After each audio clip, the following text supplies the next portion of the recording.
Hello, Little Mouse, Chapter 31, a Miraculous Ladybug Fanfiction written and narrated by Mira Rose.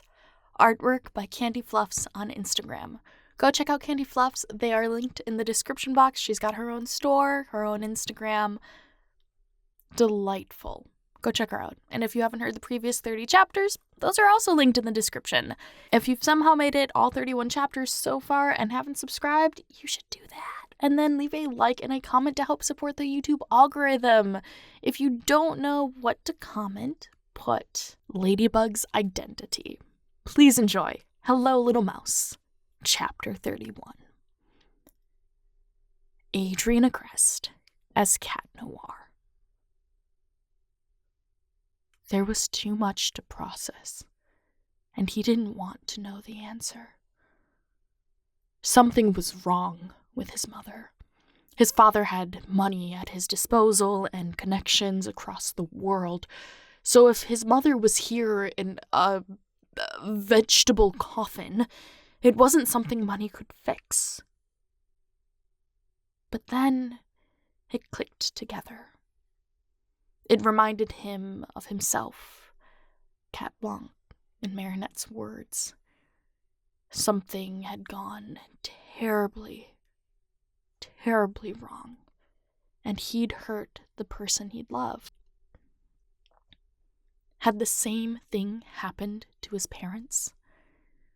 Is that... he began, swallowing. Your mother? Yes, she... Because of a miraculous? Hawkmoth's face tightened. Then he sighed.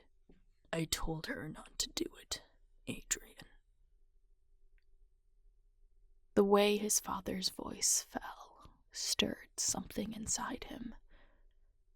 The father he had in his memories was a soft man, delicately scared of the world but still ventured out thanks to the efforts and cooing of his extroverted wife. The man from his memories stood in front of him for a moment. His mask dropped before adjusting himself into the role of villain once more. All of this for... It'll be worth it. The Ladybug and Cat Noir miraculous. He nodded. Don't you want her back too? Reset the timeline. Or create a new one. He needed to make a move. He needed to, but the sight in front of him, the news that delivered blow after blow before he could so much as bleed out, put his brain into shock, a trauma that unlocked the freeze of fight, flight, and appeasement. You really don't know anything, do you? Excuse me? There were so many other ways you... Cat tried to clear his throat, his cursed hand still hovering in front of him. It doesn't matter if you turn this into a dead timeline, He couldn't finish his sentence. Never had he been more disgusted. Don't you love her? Hawkmoth turned to his mother's body. Don't. Cat couldn't keep his composure, crumbling like a cataclysm. Don't do this to me. You can end this here. And why would I do that? Just give me your miraculous. Cat Noir hesitated. Dad? Hawkmoth narrowed his eyes. I could say the same to you, son. What if we worked together? What if you convinced your little bugaboo to our side? Surely she'd see it would undo trauma after trauma for her city. What kind of twisted man had sorrow made him? No, Father, that's not how it works. That's not how any of this works. How much longer did he have before his transformation wore off? A shame, he sighed. I should have grabbed your little mouse girlfriend when I had the chance. His blood ran cold. Marinette. He knew. Did he know she was a ladybug too, then? Leave her out of this! I will say, I've never been a Lady Noir shipper, as that blogger puts it, even before I knew you were, well, you. Hawkmoth sighed, still smirking. But cat and mouse? I'll say, you two are cute, with and without the mask. He knew. He knew Marinette was MultiMouse, but at least Ladybug's identity was safe. For now. Hawkmoth's face twitched, as if he fought a spasm, and Cat Noir recognized it. They cleansed the Akuma. He was now a ticking clock, batteries set to die in 5 minutes. A magical shield for only 5 minutes. Unfortunately, Cat didn't have that long either. His ring beeped, his cataclysm ready to go, but without time to use it. No use risking hurting something or someone by accident. Cat looked at his hand, then lowered it to the side as he walked forward.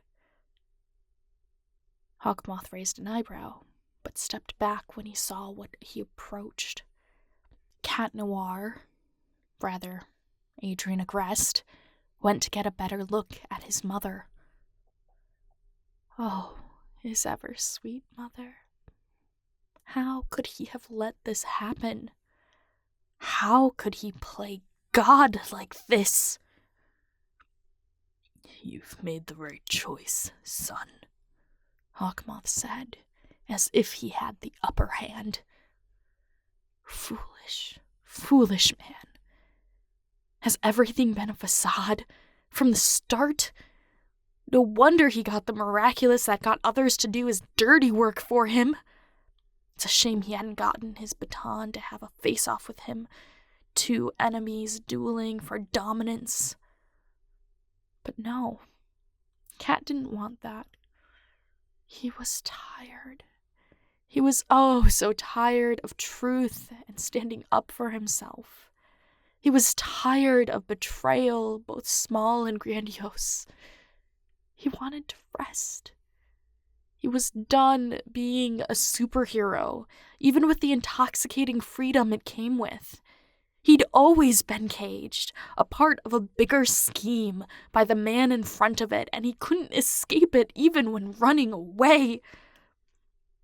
So instead, he pressed his hand to the box holding his mother, hearing a whiz behind him. If this was something medicine couldn't fix, then it was likely medicine wasn't keeping her alive either. She didn't need a shrine for a villain to worship. He'd take her to the monks if he made it out of here.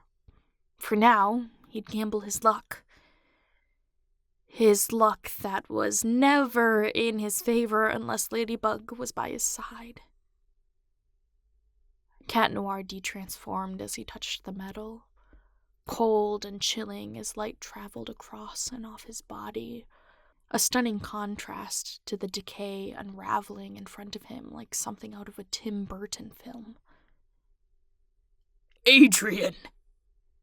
He didn't turn to look at his father, even when his hand landed and jerked his shoulder back. What have you done?